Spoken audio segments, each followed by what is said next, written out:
নমস্কাৰ বন্ধুসকল, আশা কৰোঁ সকলোৱে ভালে আছে। লকডাউনৰ মাজত হ'লেও কথাটো হ'ল কি, দিহিং পাটকাই অভয়াৰণ্যত যে অবৈধ কয়লা খনন হৈছে বুলি অভিযোগটো আহিছে, সকলোৱে গম পায়। ছ'চিয়েল মিডিয়াতো সকলোৱে সৰব হৈ আছে। যিসকল প্ৰকৃততে প্ৰকৃতিপ্ৰেমী, ফেক প্ৰকৃতিপ্ৰেমী নহয়, মানে সঁচাকৈ যিসকলে গছ গছনিক ভাল পায়, জীৱ জন্তুক ভাল পায়, সঁচাকৈ যদি দিহিং পাটকাই অবৈধ কয়লা খনন হৈছে, আমি সকলোৱে এই কথাটো ষ্ট্ৰংলি প্ৰতিবাদ কৰিছোঁ। আজিকালি আকৌ ভুৱা প্ৰকৃতিপ্ৰেমীও ঢেৰ ওলালেতো। দিহিং পাটকাই কি জানিলোঁ আহক। দিহিং পাটকাই হৈছে এখন অভয়াৰণ্য 2004 চনত ডিক্লেয়াৰ হৈছিলে। ডিব্ৰুগড় আৰু তিনিচুকীয়া জিলাত আছে। ইয়াৰ দুটা পাৰ্ট আছে মেইনলি। এটা হৈছে ৱাইল্ড লাইফ চেঞ্চুৰী পাৰ্টটো, আৰু এটা হৈছে ডিব্ৰু ডিয়ামলি এলিফেণ্ট ৰিজাৰ্ভ। ইয়াৰ এৰিয়া প্ৰায় হৈছে 111 স্কোৱাৰ কিলোমিটাৰ, মানে ৱাইল্ড লাইফ চেঞ্চুৰী এৰিয়াটো।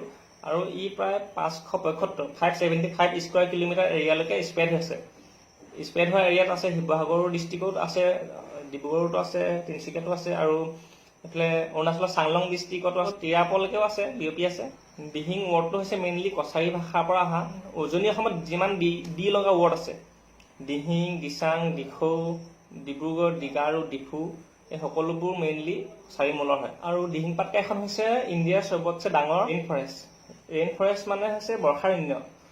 খুব বেছিকৈ যিখন হাবিত খুব বেছিকৈ বৰষুণ দিয়ে, তলৰ গ্ৰাউণ্ডখন যে অলপ সেমেকি থাকে, মানে সেইকাৰণে ইয়াত সেই সাপ ভেকুলিবোৰ বেছিকৈ থাকে।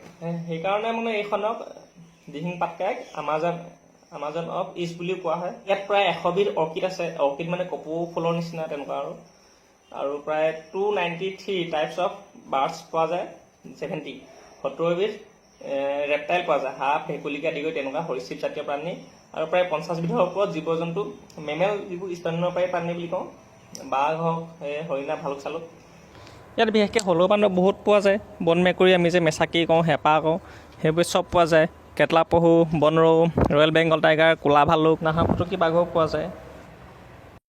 এতিয়া হাবি জংঘল কাটি অহাৰ পাছত জীৱ জন্তু থাকিবলৈ ঠাই নাইকিয়া হৈছে। উজনি অসমততো আগতে গোটেই জংঘলে ভৰ্তি হৈ আছিলে, এতিয়া গোটেই জংঘল কাটি বাগান বনাই দিলে। তাত বাঘে থাকিবলৈ কিবা আছে নে, চৰাইৰ কাৰণে কিবা আছে, বান্দৰৰ কাৰণে খাবলৈ কিবা আছে। সেইকাৰণে দিনে দিনে মানুহ আৰু বান্দৰৰ সংঘাত, মানুহ আৰু হাতীৰ সংঘাত বাঢ়ি আহিছে, দেখিছে আপোনালোকে। এতিয়া হাতীয়ে মানুহ কিমান মাৰি থাকে, নিউজত ওলাই থাকে দেখোন। আৰু এই বান্দৰে এতিয়া মানুহে ভাত বনাই থৈ যায়, আৰু বান্দৰে লৈ গৈ গছৰ ওপৰত খায়। প্ৰেছাৰ কুকাৰ নি গছৰ ওপৰত লৈ খুলিব নোৱাৰে, আকৌ তললৈ ধামকৈ পেলাই দিয়ে। নিজে দেখিছোঁ। এইটো হ'ল কি, মেইনলি য'ত কয়লা খান্দিছে বুলি অভিযোগ আহিছে, মানে হাতী অহা যোৱা কৰা এটা কৰিডৰ, এলিফেণ্ট কৰিডৰ। মানে এজাকত কিমান থাকে গম পায়, 100, 200, 300লৈকে হাতী থাকে।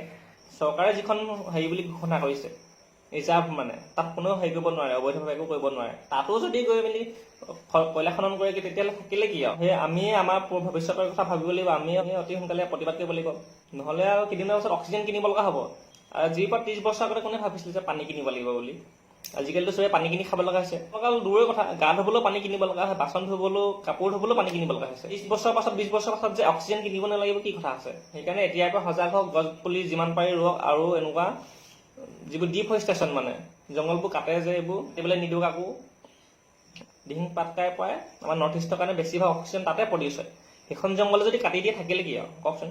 আৰু আমি উজনি অসমলৈ আহোঁ, যেতিয়া আমি গুৱাহাটীৰ পৰা প্ৰায় উজনি অসমলৈ আহোঁ বাছত, তেতিয়া এটা কথা মন কৰিব, এই কাজিৰঙামান পাৰ হোৱাৰ পাছতে উশাহটো কিবা এটা ভাল লাগে, অলপ ঠাণ্ডা ঠাণ্ডা ফিল এটা হয়। গুৱাহাটীত কিমান হিউমিডিটি, ইমান গৰম লাগে, অশান্তি লাগে। কিন্তু যেতিয়া আপুনি কাজিৰঙা পাৰ হৈ আহিব, যেতিয়াই যোৰহাট পাবহি, দেৰগাঁও পাবহি, শিৱসাগৰ, ডিব্ৰুগড় পাবহি, তেতিয়াই মনটো কিবা এটা ভাল লাগে, ফ্ৰী লাগে, উশাহলৈ কিবা এটা ভাল লাগে। সেই কাৰণটো কি, এইবোৰ ইয়াত গছ গছনি বহুত বেছি আছে নাই, সেইকাৰণে আকৌ উজনি অসমখন আমি ধুনীয়াকৈ ৰাখিব লাগিব। উজনি অসম বুলিয়ে নহয়, গোটেই অসমখনে আমিয়ে প্ৰথমে প্ৰতিবাদ কৰিব লাগিব। আৰু কোনে কৰিব নহ'লে? আমাৰ ইয়াত জংঘল কাটিছে কি, আফ্ৰিকাৰ পৰা মানুহে প্ৰতিবাদ কৰিব নেকি?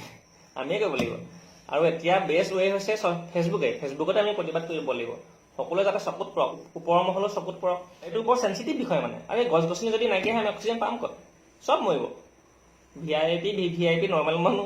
এই ভিডিঅ'টো বনালোঁ, কিবা ভুল চুল হ'লে ক্ষমা কৰি দিব, সৰুলা বুলি আৰু বেয়া চেয়া নাপাব। অবৈধ কয়লা খননটো মানে এটা অভিযোগহে আহিছে, কিন্তু অভিযোগ আহক নাহক, কিন্তু এইটো সঁচাকৈ এটা চেঞ্চিটিভ বিষয় হয়। সকলোৱে মানে এইটো প্ৰতিবাদ কৰিব লাগে। ধন্যবাদ থাকিল সকলোকে। এয়া চাওক, দিহিং পাটকাই অভয়াৰণ্যৰ ওপৰত লোৱা কেইটামান এৰিয়েল ফুটেজ, য'ত এনেকৈ কয়লা খনন হৈছে বুলি কিছুমান স্পটত ধৰা পৰিছে। আৰু এয়া চাওক, ডিফৰেষ্টেশ্যন হৈছে, গছ গছনি কাটি গোটেই ভিতৰত খস্তাং কৰিছে।